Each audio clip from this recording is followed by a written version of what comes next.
নমস্কার বন্ধুরা, কিয়ান্স ব্লগে তোমাদের সবাইকে স্বাগত। আমি খুব ভালো আছি, আশা করি তোমরা সবাই খুব ভালো আছো। আজ রবিবার, অনেক দিন পর ইচ্ছে হলো শাড়ি পরতে, তাই চান টান করে উঠে শাড়ি পরে নিয়েছি।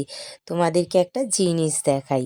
আমার মাকে না ছোটোবেলায় দেখতাম শীতকালে বাইরে বেরালে গায়ে চাদর দিত, কিন্তু ঘরে না কোনো দিন চাদর দিত না। বলতো নাকি ওনার ঠান্ডা লাগে না।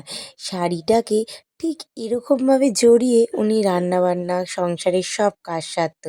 বলতো নাকি এরকম করলে নাকি ওনার চাদর লাগে না। যেদিনকে আবার একটু বেশি হাওয়া দিত, একটু ঠান্ডা হাওয়া দিচ্ছে, সেদিনকে শাড়িটাকে এরকম করে জড়িয়ে কানে ঢাকা দিয়ে দিত। বলতো কানেও টুপি হয়ে গেছে, আর ওনার কানেও আর ঠান্ডা লাগছে না। আর আমরা এখনকার দিনে জেনারেশানে মেয়েরা ঠান্ডা লাগলে শাড়ি পরা তো উঠেই গেছে, আর তারপরও যদি ঠান্ডা লাগে নাইটির ওপর হাউস কোট বা ফুল হাতা নাইটি, মোটা নাইটি পরেই আমরা কাটিয়ে দিই। তোমাদের কাদের কাদের মারা এরকম করতো আমাকে কমেন্টে জানিও। আজ বিকেলবেলায় পিকনিক আছে। সরস্বতী পুজোর চাঁদা থেকে যত টাকা বেঁচেছে সবাই মিলে আর কিছু টাকা অ্যাড করে পিকনিক করা হচ্ছে, বিরিয়ানি। আর এইদিকে সবাই বসে স্যালাড কাটা হচ্ছে। স্যালাড কাটা হয়ে গেছে, এবার চলে এসেছি খেতে। এই যে এইদিকে আমরা সবাই খেতে বসে পড়েছি।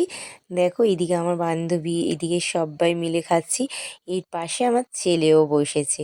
তো এবার খাওয়া দাওয়া কমপ্লিট করে বাড়ি চলে যাব, অনেকটা রাত হয়ে গেছে।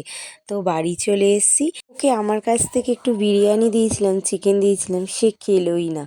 তো ওকে একটু খাইয়ে নি। তো আজকের মতো ভিডিও এইটুকুনি থাক, কাল আবার দেখাবে। তোমরা ভালো থেকো, সুস্থ থেকো।